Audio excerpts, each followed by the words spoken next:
This is TWiT. All right, a big, rather unexpected announcement came earlier this week when Disney CEO Bob Iger announced his resignation from Disney, leaving Bob, Chapek, head of the parks division, in control of the company. The timing is curious, to say the least. Joining us to talk about this transition in light of the impressively successful launch of Disney Plus is Joan Solsman, senior reporter for CNET. Welcome to the show, Joan. Yeah, it's great to be here. Good to hear you. Yeah, good to hear you too. Loud and clear. So first, we knew that he would step down sometime. He's been kind of alluding to this for the last few years. So we knew it was going to happen sometime in the nearest future. But the announcement seemed to take everyone by surprise even still. Why is that?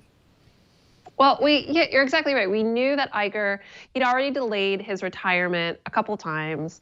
And we knew that his complete retirement, his extrication from Disney, would be at the end of next year. That was already set. But no one really expected to get the details of the secession plan on a random Tuesday in February, seemingly coming together and being announced on a very spur of the moment basis. At least that's how it appeared. You know, they made the announcement right after the close of trading on Tuesday, and there was a conference call 45 minutes later. That was one surprise, that the secession plan came out when no one was really expecting anything to come out at this point in time at all. And the other surprise was that in the naming of Bob Chapek, a lot of people after the really successful launch of Disney Plus kind of saw that as setting the stage for the executive in charge of that part of the business, Kevin Mayer. That seemed to be putting him in line as the heir apparent to Iger. And so it kind of came as a bit of a double surprise. Not only did we get the secession plan announced out of the blue, but also it was somebody that was certainly among the top candidates and was in the running and people knew was a possible contender, but wasn't maybe the one that people had first in line at this point in time. Yeah, especially just considering how much of a success Disney Plus seems to have been right out of the gate. Mm-hmm. Is Iger, he's still involved though, right? Even though he's not CEO, is his involvement directly tied to Disney Plus? How long does that last and what happens when he's done there? Right. So Bob Iger is continuing to stay on as chairman. And the way that he's described it is that with Bob Chapek taking over day-to-day operations, Iger's going to be focusing on the creative side. He hasn't really specified what that means, if that's going to be focused on the creative side of Disney Plus, if it's going to be focused on the creative side of Avengers, or what they're going to do with Lucasfilm now that they've had some tribulations with the Star Wars franchise in terms of fan reaction to the way that latest trilogy wrapped up. It's unclear. I'm sure it'll be a lot of all those things. It's unclear exactly which one's going to be his number one priority, if there will be one. But the understanding is that he is going to stay on as chairman through the end of next year. So he's keeping that same date for his final retirement, leaving Disney, the same. It's just now in this last 18 months, year and a half plus, he's going to be focusing on less of the moving parts. He's letting Bob Chapek take over, the gigantic operation that is the full body of Disney now, including all the Fox stuff that they've acquired. Bob Chapek is going to be taking over day-to-day operations for that, and that allows Iger to focus on the creative side of the business and have this sort of elongated transition period before he's finally gone. I don't know if it's on purpose, but Disney really loves their Bobs. They do. So, yeah. It's really confusing. It can be a little confusing. Which Bob, right? What are some of the other things that Iger has done in the 15 years with the company? I had thought that he was with the company even longer than that because he's made such a transformation with the company. But what are kind of some of those notable moments through his career? Yeah, well, he's been at basically the company his entire career. He's been CEO for 15 years, but he started out at ABC before Disney bought ABC. So he's basically been with what is the company since he was like a teenager. But to your question, I mentioned a few of them already.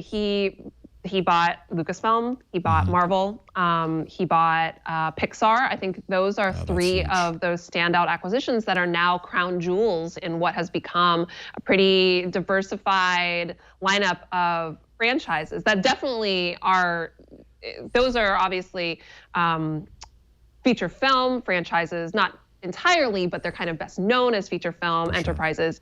And Disney, by virtue of those three, by virtue of Pixar, also by virtue of Walt Disney Animation Studios, which obviously it extends past just Iger's tenure. But combining Marvel with Star Wars, with Pixar, and with the inbuilt, ingrained Disney itself, Disney Animation Studios and Disney proper productions, those have dominated the box office for the last 5 years. At least half of the top 10 movies of the last 5 years have been Disney properties, and probably, and for longer than that. No other studio has really matched that. And then in terms of stuff outside of Disney, feature-length theatrical films, he was there for the expansion to Shanghai Disney in the parks department. That was their biggest expansion ever. That was a real high point in that area too. And of course, Disney Plus is going to be the capstone to his tenure.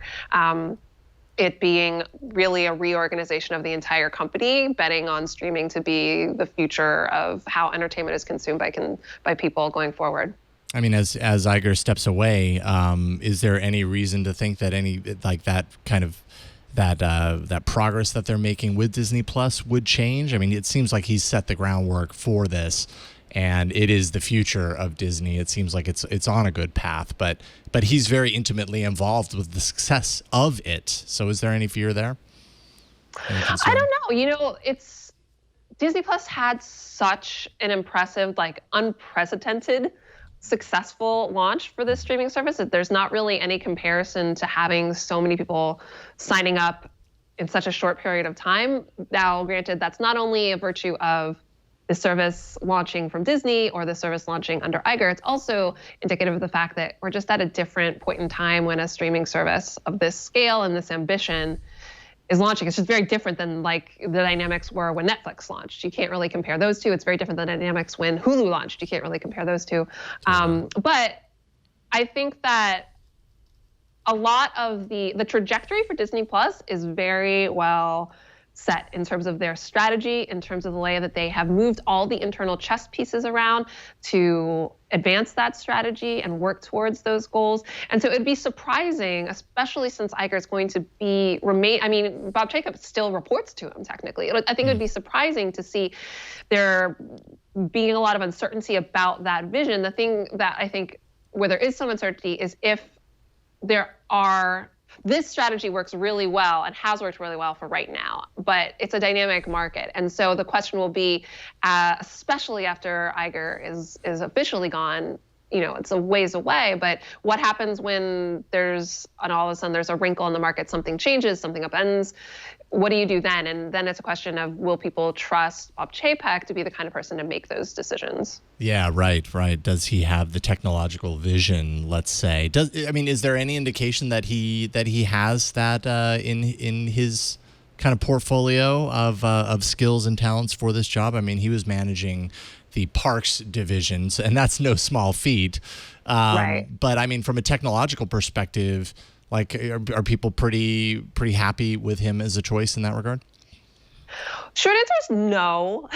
But the longer answer is a no, but there are all these boxes. With a company as gigantic as Disney and as multifaceted as Disney is, there's a lot of boxes you need to check in order to become a really viable candidate to run that entire operation.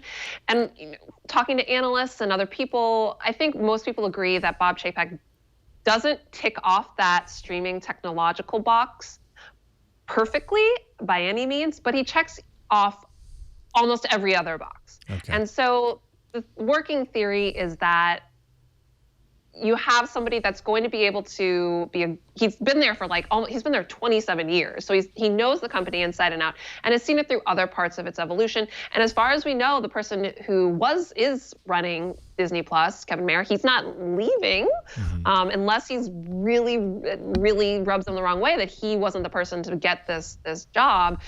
They'll still have the person that was the on-hands executive at the very top of Disney Plus there. And so I think that combined with the fact that the combination that Iger is going to remain there for a period of time, that there's no sense yet that Kevin Mayer is going anywhere, and that Bob Chapek is very skilled in all these other aspects of the business, I think is giving some people, at least if nothing else, well, let's wait and see. This isn't a disaster in the making, obviously on the surface looking at it. But certainly he does not really have a lot of expertise in streaming. His distribution expertise dates back before Netflix was even streaming, I think.